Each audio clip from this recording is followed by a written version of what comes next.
बिस्मिल्लाहिर्रहमानिर्रहीम।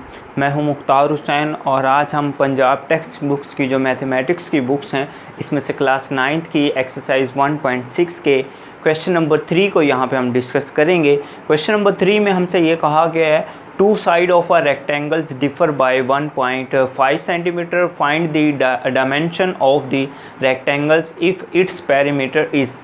हमें यहाँ पे ये बता दिया गया कि हमारे पास जो रेक्टेंगल्स है उसकी जो इज़ला की लंबाइयाँ हैं उनमें 3.5 सम का फ़र्क है और इसके अलावा इन दोनों की हमने क्या करनी, यही दोनों लंबाइयाँ यानी कि उसकी लंबाई और चौड़ाई मालूम करनी है, जबकि इस मुस्तील का अहाता जो है वो हमारे पास 67 है। तो इसको जो है इन्हीं को जो है वो सोल्यूशन करने के लिए हम जो है इसे first of all linear equations की शक्ल में लिखेंगे। इंग्लिश मीडियम वाले इसे लिखेंगे सॉल्यूशन, उर्दू मीडियम वाले इसे लिखेंगे हल, और आगे जो है वो इनकी जो सिंप्लीफिकेशन है वो सेम होगी। आप यहाँ पे लिखेंगे इंग्लिश मीडियम वाले जो है फ़र्स्ट ऑफ ऑल आप कहेंगे कि लेट, और जो उर्दू मीडियम वाले हैं वो इसे कहेंगे फ़र्ज़ किया, लेंथ जिसे कि उर्दू मीडियम वाले लिखेंगे लंबाई, ये ब्रैकेट में लिख लेते हैं।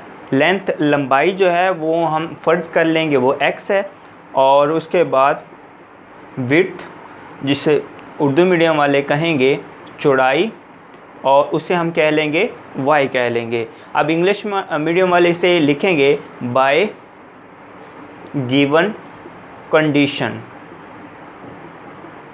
बाय गिवन कंडीशंस, और जो उर्दू मीडियम वाले वो इसे लिखेंगे सवाल की शर्त के मुताबिक। अब सवाल की शर्त के मुताबिक यानी कि बाय गिवन कंडीशन देखते हैं। हमें उसने ये कहा गया कि two side of a rectangle differ by 3.5 यानी कि दोनों इज़ला की लंबाइयों में 3.5 सेम का फ़र्क है। हम एक लंबाई को x और दूसरी को हम क्या कह चुके हैं y कह सकते हैं। तो इस कंडीशन के मुताबिक हमारे पास x माइनस वाई यानी कि दोनों लंबाइयों में जो डिफर्स है वो फ़र्क यानी कि जो उनका माइनस होगा वो किसके बराबर है, 3.5 सम के बराबर है, सेंटीमीटर के बराबर है। सेंटीमीटर या सम हम यहाँ पे राइट नहीं कर रहे। फिर उसके बाद दूसरी शर्त के मुताबिक आप लोग लिखेंगे, आप कहेंगे by second given condition, Urdu medium वाले इसे लिखेंगे सवाल की दूसरी शर्त के मुताबिक। सवाल की दूसरी शर्त के मुताबिक हमें क्या कहा गया, ज़रा गौर कीजिएगा। उसने कहा इट्स पेरीमीटर,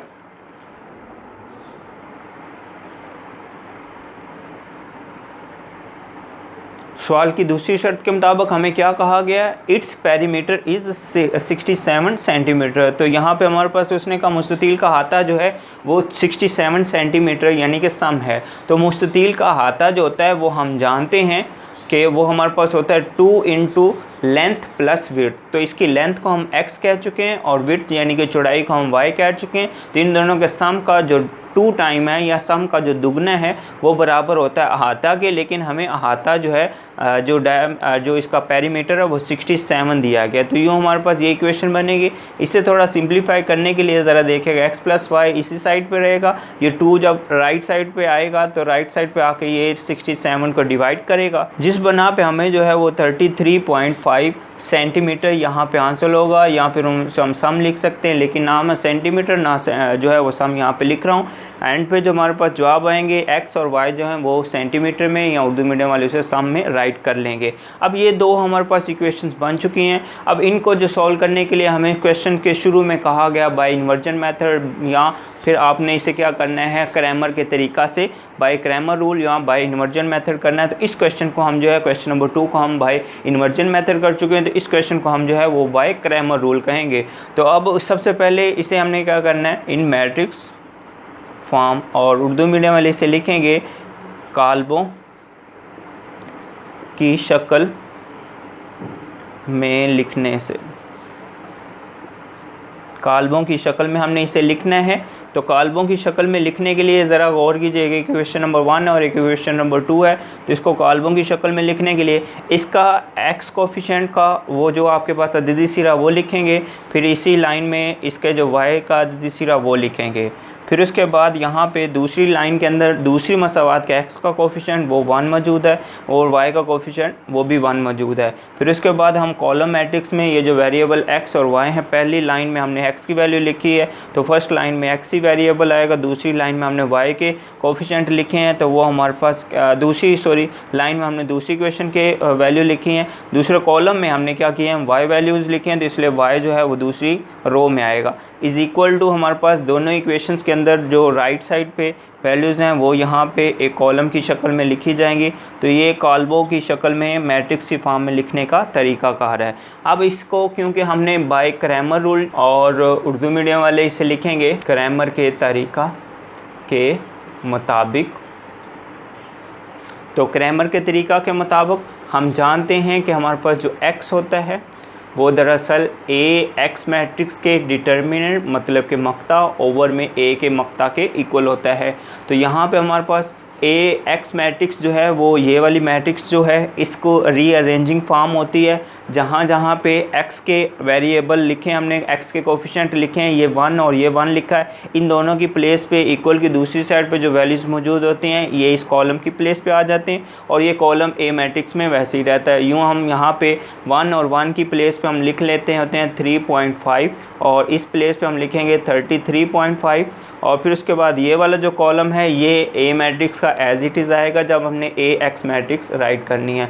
तो इस ax मैट्रिक्स हमने लिख के उसका डिटर्मिनेंट को लिखने के लिए जो है स्ट्रेट लाइन में इसे रिप्रेजेंट किया।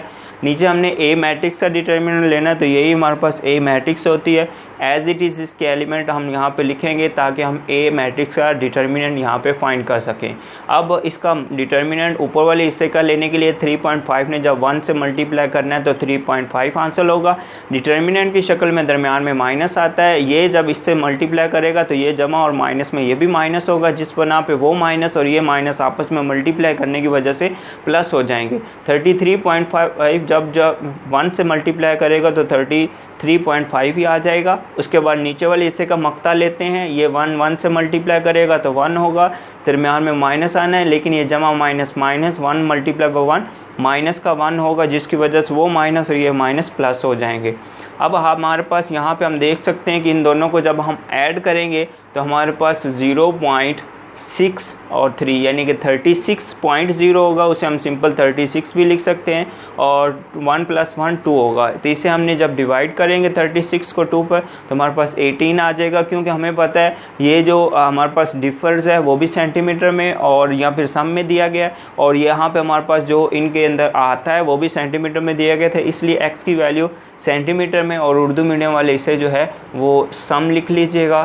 तो ये हमारे पास x की वैल्यू आई बाय क्रैमर रूल। अब इसी तरीके से हमने y की वैल्यू भी बाय क्रैमर रूल निकालनी है और वो क्रैमर के रूल के मुताबिक हमारे पास y की वैल्यू ay मैट्रिक्स का डिटर्मिनेंट मतलब के मक्ता ओवर a के मक्ता के इक्वल होती है। अब ज़रा a मैट्रिक्स का मक्ता को जाहिर करने के लिए ज़रा समझ जाइएगा। अब ay मैट्रिक्स लेनी है तो यही जो a मैट्रिक्स है इसके अंदर जो y के कोफिशिएंट दोनों इक्वेशंस के अंदर हमने लिखे थे उन दोनों यानी कि सेकंड कॉलम की प्लेस पे आपके पास ये वाले एलिमेंट आ जाएंगे। फर्स्ट कॉलम इसका एज इट इज़ आएगा, तो पहले फर्स्ट कॉलम लिखते हैं, यहाँ पे 1 और 1 एलिमेंट मौजूद है, इन दोनों की प्लेस पे ये वाले एलिमेंट आ जाएंगे जो कि 3.5 और 33.5 मौजूद है यहाँ पे। और नीचे हमने a मैट्रिक्स लिखनी है जो कि हमारे पास यही मौजूद है 1 1 -1 और यहाँ पे 1 है। इसका ऊपर वाले हिस्से का मक्ता लेने के लिए इससे मल्टीप्लाई करेगा तो 33.5, दरमियान में माइनस, ये इससे मल्टीप्लाई करेगा तो ये हमारे पास आ जाएगा 33.5 और नीचे हमें पता है इसका जो मक्ता लेना है ये यही आने वाला 1 + 1, उसे मैं डायरेक्टली 2 लिख रहा हूँ। अभी हमने यहाँ पे a मैट्रिक्स का मक्ता लिया था वो मैं डायरेक्टली उसे यूज़ कर रहा हूँ। अब 33.5 में से जब मैं 3.5 निकालूंगा तो सिंपल हमें मिलेगा 30.5 और 30.0 मैं पॉइंट में नहीं लिख रहा हूँ और ये ओवर में 2, ये हमारे पास इक्वल टू आ रहा है y। तो यहाँ से हमारे पास y बराबर आ जाएगा 15 के और इसे हम सेंटीमीटर या उर्दू मीडियम वाले इसे क्या कर लेंगे सम में लिख देंगे।